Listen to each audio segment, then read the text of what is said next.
The neighbors consoled and mourned with him after he lost his wife.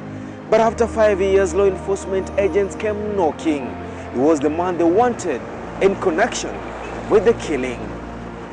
The State versus Juma Muzuri Chovu. This is Case Files. For the last 7 years now, Juma Muzuri Chovu has been a prisoner held for capital offense at Shimolatewa Correctional Facility. He was arrested in 2004 on his way to work 5 years after his second wife, Mariam, was found murdered along a road in Changamwe. Her killers or killers struck in the dawn in May 1999 as Mariam made her way to a meeting she had been summoned to by a village elder. Mariam and Juma had been separated for months over a matrimonial dispute.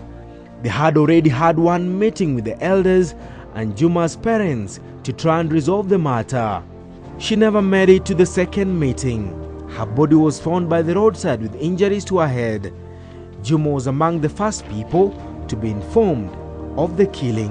Chukua huyo bibi pande ya mochari, tukaenda paka kwangu nyumbani, nikaonesha pahali ya bibi yangu atazikwa, tukazika tukiwa na familia za marehemu na kwangu. Tukaondoa matanga yetu ya kienyeji, kawaida huwa ni 7 days. Tukakaa pale.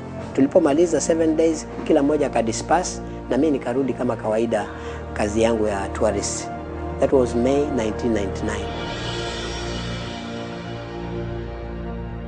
Juma says he was present during his second wife's burial. He described her as a woman he had loved for more than 10 years before marital discord pushed them apart. Hakika naweza kusema sikumuua marehemu na marehemu alikuwa tunapendana sana na hakukuwa na shida yoyote na marehemu na alifanya kuoa na majambazi. After the mourning period was over, he put the tragic event behind him and left Changamwe for Mombasa, where he resumed his work as a driver with a tourist farm. For 5 years, the death of Mariam Kitisesho remained unresolved and perhaps forgotten. For 5 years, Juma says he went about his job as a driver. In November 2004, police officers confronted Juma Muzuri Chovu as he made his way to work. 1999 ikaisha, 2000, 2001, 2002, 2003, 2004 ndio mimi nakuja kukamatwa. Nilipokamatwa nauliza nimeshtakiwa na nini, nikaambiwa twende police station utakwenda kujua mashtaka. Nikasema nipatie ni warrant of arrest, ama nikaoneshwa warrant of arrest inatakikana Changamwe police station. Nikaenda Changamwe police station. Kwenda kuhojiwa nikaambiwa mashtaka ni hali ya kwamba wewe uliua bibi yako. Juma was later to stand trial for the murder of his second wife. Prosecutor told the court he had killed the wife on suspicion that she was engaged in an extramarital affair. On the morning his estranged wife was killed, Juma says he had left home, headed for the bus station and took a bus to work.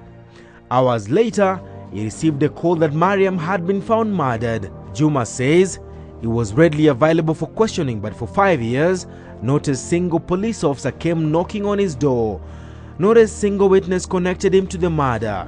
Na sheria inaruhusu kwamba nikiwa na defense counsels wa kusupport my defense waje hapo na hawakuitwa. Nikaona nimedhulumika, ambapo wao wangelikuja wakasema tulikuwa mazishini na huyu bwana tulizika. Hata bibi yangu, I had 2 wives that time. Huyu alioa ni bibi mdogo ambaye nilimuoa 1994. While admitting that there was not a single witness who saw Juma strike Mariam to death, the prosecution argued he had a motive of eliminating his wife for more than 10 years.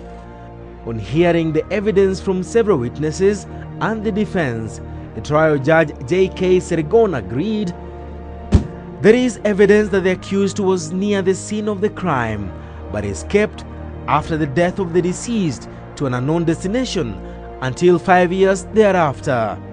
There was also evidence that the deceased and the accused had a matrimonial dispute.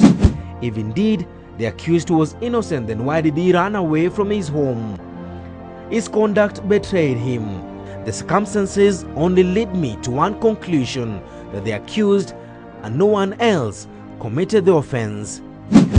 But the judge questioned why the police took 5 years before arresting Juma Muzuri. During the trial, the police failed to produce in court the knife that was allegedly used to inflict injuries on Mariam. Another loophole in the trial is the failure by the police to secure the scene of the murder. They failed to dust the killer knife for fingerprints and also failed to examine and document a yellow dress the deceased wore when she was killed. Na marehemu aliuawa almost 5 kilometers from where we met with PW1 interior. Thus raising serious concerns if indeed the trial judge convicted the right person for the murder of Mariam. The defense also failed to produce in court witnesses to the main murder and instead relied on the evidence of a man who saw Juma Muzuri board a bus on the morning of the grisly killing. The man was Mariam Kitisesho's brother.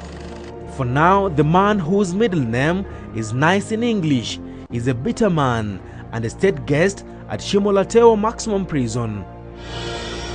She was only 11 years old when she killed her younger brother. Reason, the youngster was coming between her and her lover who was twice her age. Onsarigo for Casefiles.